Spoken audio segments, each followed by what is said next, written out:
Auzubillahi minasyaitonirrajim. Bismillahirrahmanirrahim. Assalamualaikum warahmatullahi wabarakatuh. Alhamdulillahi hamdan katsiran thayyiban mubarakan fih kama yuhibbu rabbuna wa yarda. Walhamdulillahillazi bi ni'matihi tatimmu shalihat walhamdulillahi ala kulli hal walhamdulillahi wa kafa. Wassalatu wassalamu ala rasulil mujtaba Sayyidina wa habibina wa syafi'ina wa maulana Muhammadin wa ala alihi wa azwajihi wa zurriyatihi wa man istanna bisunnati ila yaumiddin wa sallama tasliman mazidan. Puji syukur kehadirat Allah Subhanahu wa taala. Allah masih memberikan kesempatan kita semua untuk bisa hidup, dan tentunya tidak hanya kehidupan yang kita dapati, melainkan Allah masih banyak sekali memberikan kita nikmat. Nikmat-nikmat itu sampai-sampai Allah ingatkan kita dalam Al-Quran, A'udzubillahi minasyaitonirrajim, wa in ta'uddu ni'matallahi la tuhsuha. Yang artinya adalah, dan jika kalian ingin menghitung satu saja nikmat Allah, maka kalian tidak akan sanggup menghitungnya. Tentunya kita semua bersaksi di sini bahwasannya nikmat yang Allah berikan kepada kita tidak hanya 1, 2, dan 3, melainkan banyak sekali. Maka ketika ada satu hal yang membuat kita kufur, membuat kita kurang bersyukur, mengeluh, maka yakinilah masih banyak hal yang perlu kita syukuri. Maka mudah-mudahan sifat syukur kita ini mengantarkan kita menjadi abdan syakura, yaitu hamba Allah yang pandai bersyukur. Amin ya rabbal alamin. Salawat dan salam semoga tetap tercurah kepada uswatun hasanah kita, suri tauladan kita Nabiullah Nabi Muhammad sallallahu alaihi wasallam. Kepadanya kita merujuk, kepadanya kita berkiblat, kepadanya pula kita berharap yang namanya syafaat. Semoga kita semua tergolong dalam umat beliau yang mendapat syafaat di yaumil akhir kelak. Amin ya rabbal alamin. Hadratul mukarramin yang kami muliakan, para pembina yayasan, para sepuh, para yai, para asatiz, dan ketua dari Yayasan Madinatul Azkar, Bapak Abdul Aziz, beserta seluruh pembina dan pengurus yang semoga Allah berikan keistiqomahan dan juga keberkahan. Kita bersyukur kita masih bisa memperingati Isra dan Mi'raj, di mana tema yang diangkat sangat bagus sekali, di mana Isra dan Mi'raj ini merupakan pondasi keimanan melalui sholat. Maka kita bahas secara detail. Yang pertama adalah tentang sholatnya dulu, tentang oleh-oleh yang diberikan oleh Allah Subhanahu wa ta'ala. Kita tahu bersama bahwasanya sholat ini adalah syariat yang hukumnya adalah wajib. Wajib itu kalau mengerjakan dapat pahala, meninggalkan berarti dapat dosa. Jadi sudah mulai terjadi degradasi hukum. Jadi sholat itu seolah yang mengerjakan bagus, yang gak mengerjakan ya gak apa-apa, salah. Melainkan sholat itu yang mengerjakan dapat pahala, yang meninggalkan mendapatkan dosa. Maka sholat ini merupakan syariat yang spesial, karena untuk menerima syariat ini Rasulullah langsung diundang oleh Allah Subhanahu wa ta'ala ke Arsy. Berbeda dengan syariat zakat, syariat puasa, di mana Jibril alaihissalam menjadi perantara. Tapi tidak dengan sholat. Ini menjadi sebuah syariat yang spesial. Maka kemudian kembali kita ke pembahasan yang pertama, yaitu Isra.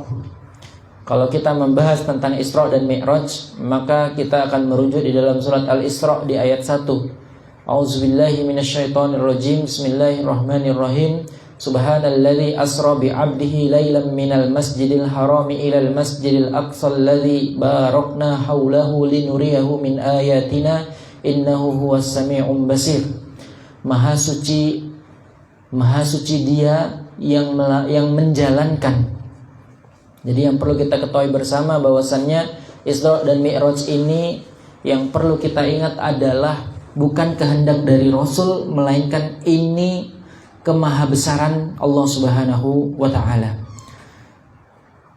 Justru ini merupakan sebuah kabar gembira yang diberikan oleh Rasulullah Muhammad SAW, karena pada waktu itu terkenal dengan Amul Hazan, yaitu tahun kesedihan, di mana meninggal paman beliau Abu Thalib dan juga istri tercinta, yaitu Khadijah al-Kubra.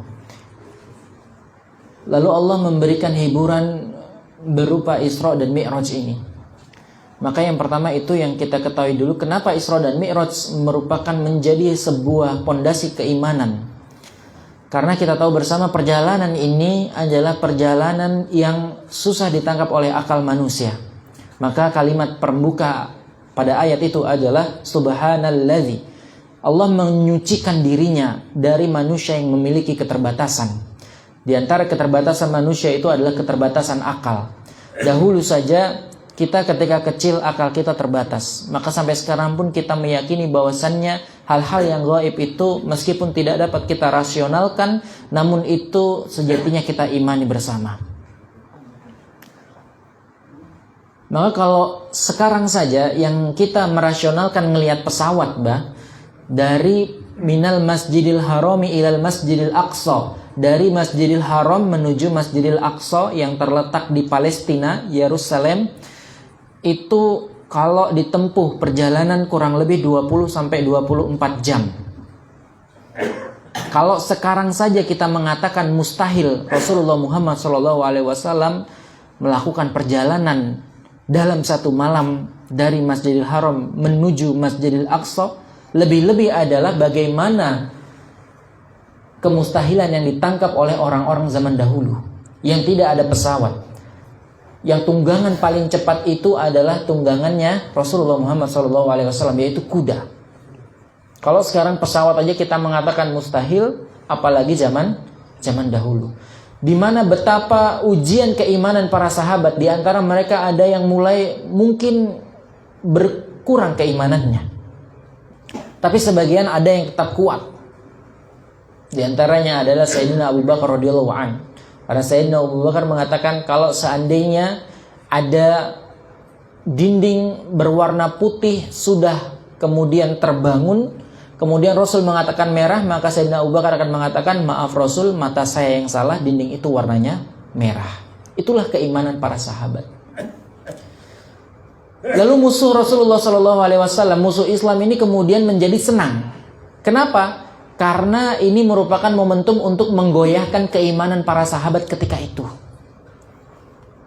Bayangkan kalau perjalanan dari Mekah Al-Mukarramah menuju Syam, Palestina, Baitul Maqdis, itu ditempuh berbulan-bulan ketika itu. Dan Rasulullah SAW tidak pernah ke Syam, tidak pernah ke Baitul Maqdis, tidak pernah ke Masjidil Aqsa. Maka para musuhnya kemudian menjadi senang karena ini menjadi penggebos keimanan. Tapi yang menarik adalah ketika disebutkan ciri-ciri dari Syam, ciri-ciri dari Baitul Maqdis, Masjidil Aqsa, semuanya benar. Jadi para musuh Rasulullah SAW ketika itu cukup terheran-heran. Kenapa? Karena mereka tahu bahwasanya Nabi Muhammad SAW tidak pernah ke Syam, tidak pernah ke Palestina, namun semua yang dia sebutkan itu benar. Bahwasanya kubahnya berwarna biru, kemudian di sampingnya ada dom yang kubahnya berwarna emas. Semuanya didetailkan sampai pasar-pasarnya, semuanya dijelaskan oleh Rasulullah SAW. Maka orang yang beriman makin kuat keimanannya, orang yang tidak beriman tetap tidak beriman. Ini menandakan bahwasannya hidayah itu mahal. Maka ketika Anda mendapatkan hidayah, tidak perlu Anda menilai orang lain, karena hidayah itu adalah pilihan dari Allah Subhanahu wa ta'ala. Anda bisa sholat 5 waktu di masjid, tidak perlu menilai tetangga Anda, karena mungkin yang Allah berikan itu Anda. Maka jadikan itu kado spesial bagi Anda, tidak perlu kemudian kita menganggap remeh orang lain. Tabaraka Rahman, itulah penjajaran yang pertama, di mana ketika itu orang beriman akan semakin kuat keimanannya. Ditunjukkan di sana bahwasanya Rasulullah menyebutkan semuanya benar. Padahal Rasulullah tidak pernah ke Masjidil Aqsa. Dan orang kafir sebagian mengatakan Rasulullah benar-benar penyihir, dia bisa tahu. Dan semua yang dikatakan itu benar. Kemudian ditambahkan lagi bahwasanya Rasul mengatakan, ketika perjalanan pulang saya bertemu dengan kafilah dagang, kelompok dagang yang kemudian dipimpin oleh unta, yang unta tersebut menggunakan kalung berwarna merah pada lehernya, dan kemudian di tengah perjalanan mereka beristirahat di sebuah lembah dan mereka kehilangan salah satu untanya yang membawa perbekalannya. Lalu aku menegurnya dan mengatakan bahwasannya untamu sedang berada di belakang pohon kurma tersebut, carilah dia di sana. Dan kafilah dagang itu akan datang kurang lebih 2 hari lagi. Akhirnya semua penduduk Mekah, baik yang kafir maupun yang mukmin, itu semua berkumpul berbondong-bondong di pintu gerbang Mekah. Para kafilah dagang kemudian terheran-heran, tidak pernah ditemui di sana ada orang mukmin dan orang kafir saling berdamping-dampingan untuk menyambut mereka. Heran, kenapa? Dan dari kejauhan dilihat ternyata benar yang memimpin kelompok kafilah dagang itu adalah onta yang kemudian di lehernya terdapat tali berwarna merah. Orang beriman kemudian mengatakan, yes, 1-0. Berarti keimanan yang benar. Lalu kemudian sampailah di pintu gerbang mereka, kemudian orang kafir, salah satu pemukanya mengatakan, benarkah kalian kurang lebih 2 hari lalu beristirahat di sebuah lembah? Benar. Benarkah ketika kalian beristirahat, kalian kehilangan unta kalian yang membawa perbekalan kalian? Benar. Benarkah kalian mendengar ada suara dari langit yang mengatakan bahwasannya unta Anda sedang bersembunyi di belakang pohon kurma, carilah di sana? Benar. Maka dari sana juga orang beriman kemudian semakin kuat keimanannya, dan orang kafir sekali lagi tidak mempercayai dan mengatakan bahwasanya Rasulullah Muhammad SAW adalah penyihir. Karena suara yang dari langit itu adalah suara dari Muhammad SAW. Maka bisa dibayangkan bagaimana ketika itu orang beriman makin meyakini keimanannya. Sementara orang kafir sekali lagi hidayah itu mahal. Ketika iman itu ada dalam dada kita, maka syukurilah, maka manfaatkanlah, tanpa kemudian menjelekkan orang lain. Maka ini mudah-mudahan menjadi pondasi kuat keimanan kita, di mana telah dibuktikan oleh Rasulullah SAW. Beliau berjalan pada malam hari dari Masjidil Haram menuju Masjidil Aqsa, kemudian dilanjut ke langit ke-7, ke Sidratul Muntaha. Dan kemudian beliau pulang membawa oleh-oleh, yaitu syariat sholat. Yang dimana syariat sholat ini dijelaskan dalam sebuah riwayat awalnya adalah sebanyak 50 rakaat. Kemudian ada riwayat yang lain, Nabi Musa alaihissalam menjelaskan kepada Rasulullah bahwasannya umatmu itu tidak mampu, maka mintalah lagi keringanan. Akhirnya diringankanlah dari 50 rakaat menuju 30 rakaat. Mendengar itu kemudian Musa mengatakan lagi kepada Nabi Muhammad SAW, mintalah keringanan lagi karena umatmu pasti tidak akan mampu. Akhirnya minta keringanan lagi, jadilah 5 waktu. Dari yang awalnya tadi 50, 30 jadi 5 waktu. Kemudian di 5 waktu itu Nabi Musa masih mengatakan umatmu tidak akan sanggup, mintalah keringanan lagi. Rasulullah mengatakan apa? Tadi sudah minta keringanan terus, masa malu gitu Rasulullah. Akhirnya apa? Rasul tidak meminta keringanan, 5 waktu. Maka kita sholat 5 waktu itu adalah sudah merupakan keringanan. Karena awalnya kita diminta sampai 50 dan 30. Maka mudah-mudahan ini tidak menjadi keberatan bagi kita. Dan cara bagaimana para sahabat dimotivasi oleh Rasulullah SAW dalam sholat 5 waktu. Rasulullah memberikan gambaran, seandainya ada seorang yang mandi dalam sehari 5 kali, bagaimana pendapatmu? Tentu dia akan bersih, wahai Rasulullah. Maka seperti itulah orang yang sholat 5 waktu dalam 1 hari. Ketika subuh dia melakukan sholat, maka menggugurkan dosa-dosanya yang malam hari.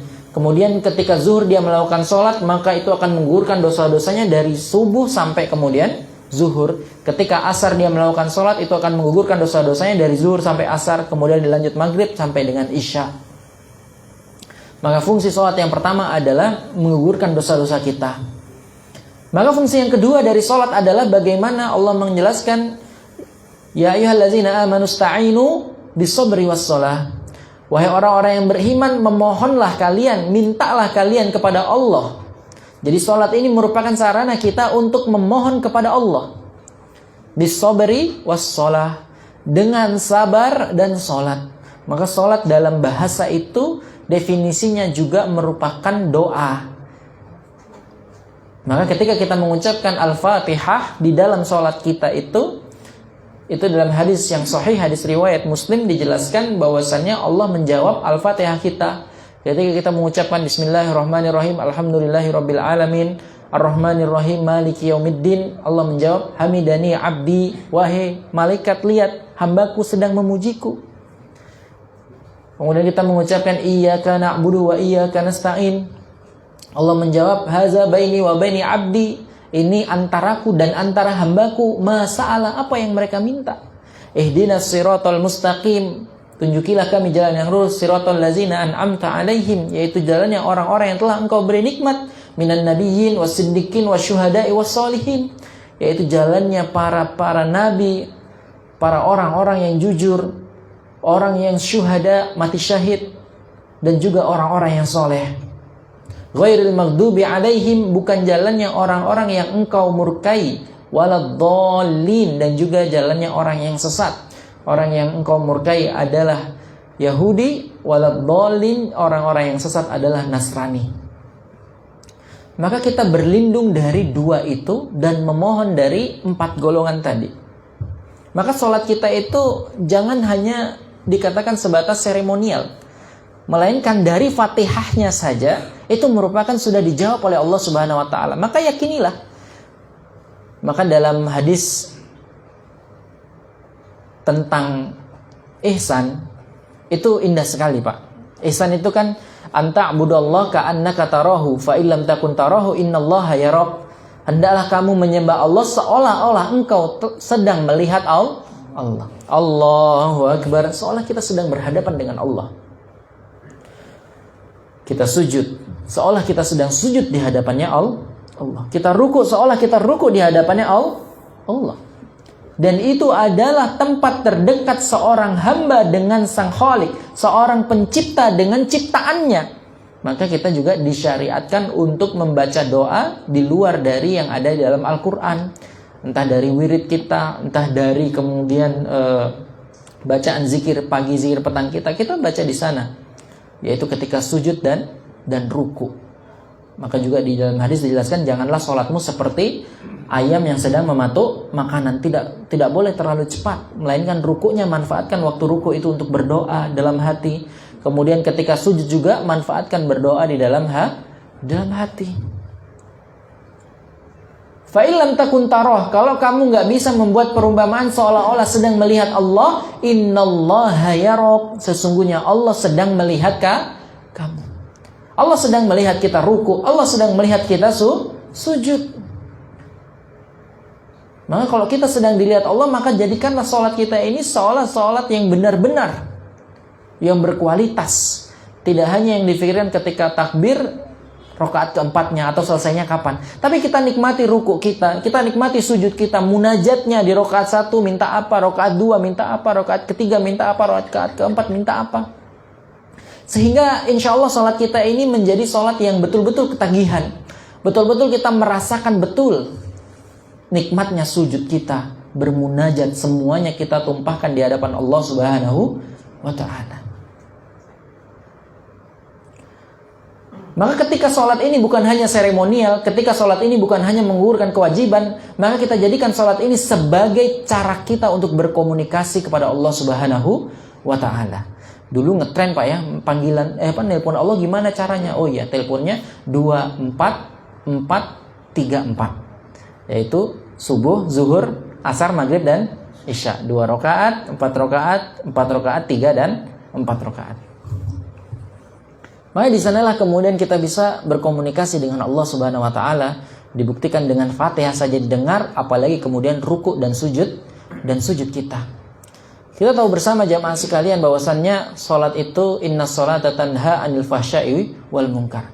Salat itu mencegah perbuatan buruk, baik yang berefek pada diri pribadi maupun perbuatan buruk yang efeknya kepada orang lainnya, mungkar. Maka salat yang benar itu akan benar-benar menjadi tameng, menjadi pembeda, melindungi orang-orang yang biasa sholat, supaya mereka tidak melakukan perbuatan keji dan mungkar.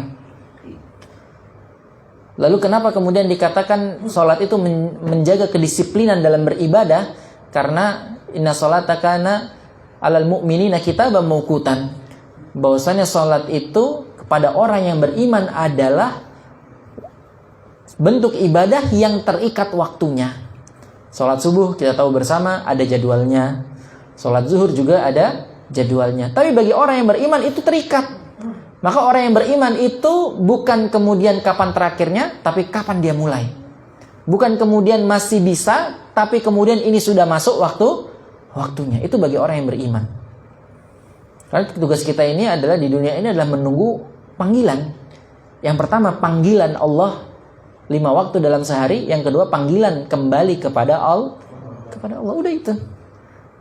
Maka kita niatkan keluar rumah meskipun kerja, tapi enggak. Yang kita niatkan apa? Kita nunggu panggilan, yaitu apa? Panggilan azan diselingi dengan kerja.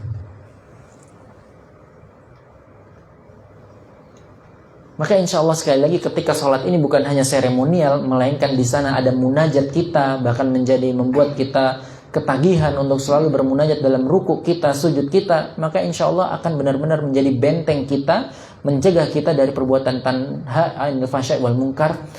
Dan kemudian sholat ini bisa menjadi pencetak kedisiplinan seseorang, karena waktunya itu sudah ditentukan. Orang yang beriman mengatakan ketika dipanggil hayya 'alas shalah, hayya 'alal falah, marilah salat, marilah menuju kemenangan, dia akan menghadiri sambil mengatakan la haula wala quwwata illa billah, bahwasanya hamba ini enggak punya kekuatan, enggak punya daya kecuali dari kamu. Insya Allah juga akan mendidik dia bukan menjadi orang yang sombong, saya sudah sholat, kamu ini belum sholat. Alhamdulillah saya sudah sholat, tetangga saya itu belum sholat. Karena dia meyakini bahwasanya dia bisa memenuhi panggilan Allah juga karena pertolongan dan daya dari Allah Subhanahu wa Ta'ala. Maka nggak ada yang disombongin, nggak ada yang kemudian perlu dia banggakan. Maka ikhwatul iman yang semoga Allah rahmati dan Allah berkahi, dalam mencetak kedisiplinan, sampai-sampai dalam sebuah hadis Rasulullah SAW bersabda, barang siapa yang bisa sholat bersama imam selama 40 hari, maka dia akan terbebas dari sifat munafik. Hadis ini kemudian dipraktekkan langsung oleh seorang syekh yang kemudian anaknya dilamar oleh seorang preman. Ini bisa menjadi sebuah tips ya, kalau anak-anak bapak punya anak cewek dilamar sama cowok ya, yang nggak mesti preman ya, cowok aja gitu ya. Bapak kasih nasihat apa? Kamu harus 40 hari sholat bersama imam. Itu kata syekhnya. Yang lamar tadi cowok yang kurang baik. Akhirnya benar, si cowok ini memenuhi challenge tersebut. Nah, kalau bahasa sekarang challenge, apa istilahnya? Tantangan tersebut. Ya syekhnya pasti tahu karena syekhnya ini imam. Jadi dia sholat takbiratul ihram bersama imam sampai 40 hari, dan benar Allah kemudian yang mencegah dia dari perbuatan fahsya wal munkar, dan preman yang awalnya itu adalah preman kemudian bisa menjadi seorang guru juga, seorang pengajar juga, mengikuti ayah mertuanya. Makanya kalau ada orang mau hijrah pertama itu bagaimana dia bisa melaksanakan sholat bersama imam selama 40 hari. Maka Allah akan jauhkan darinya sifat munafik. Dan ini memang harus benar-benar dipaksakan. Makanya kita kalau anak-anak kita di pesantren atau kita dulu di pesantren, kita masih ingat ada namanya kebiasaan pesantren itu 5 fase, Pak.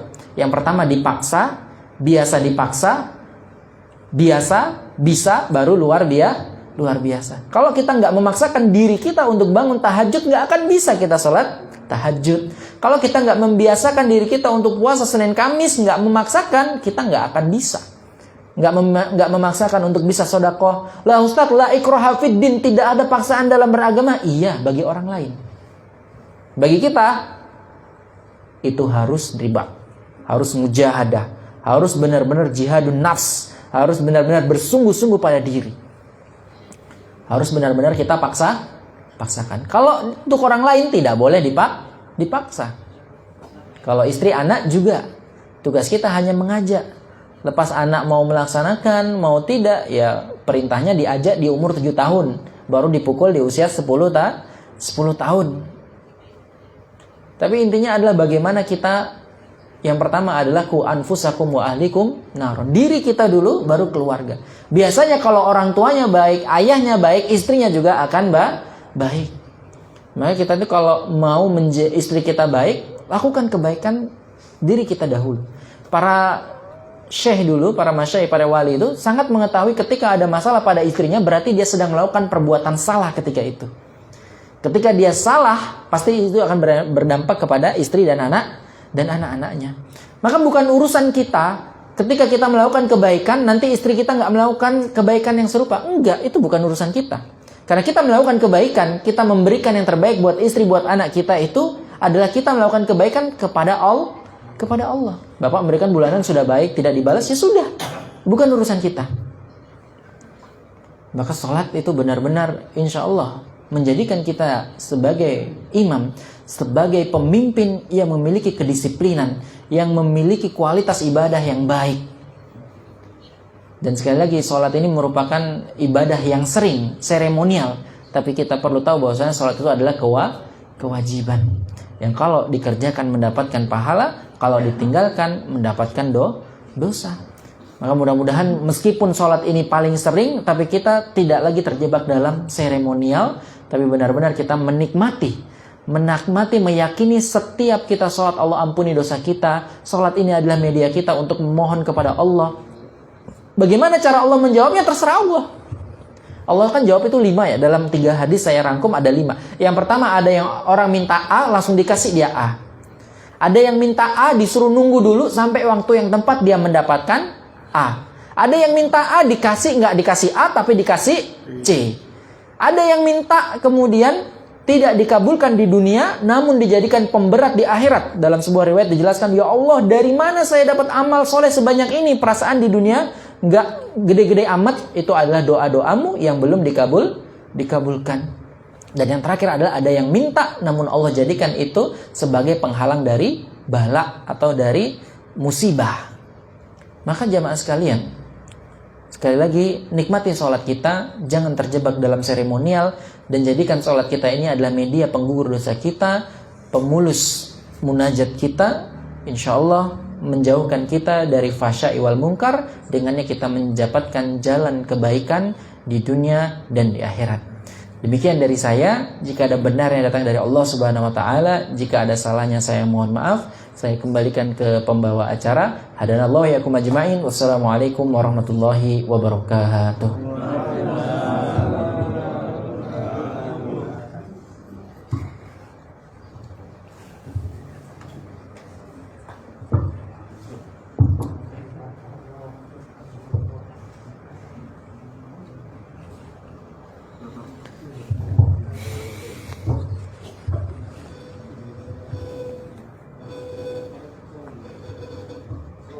Bapak-bapak yang dirahmati Allah Subhanahu wa taala, demikianlah ceramah agama yang telah disampaikan oleh Ustadz Yusuf Abdullah, sarjana pendidikan.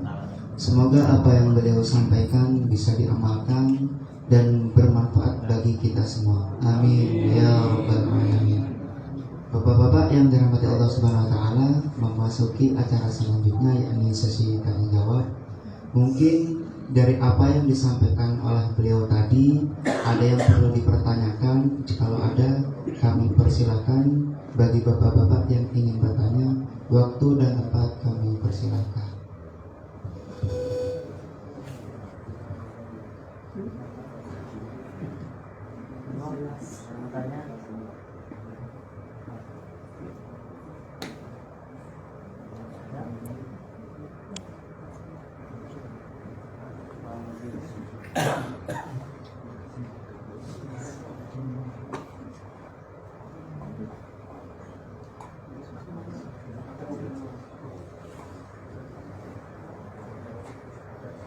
Baik, kami rasa tidak ada yang ingin bertanya. Untuk selanjutnya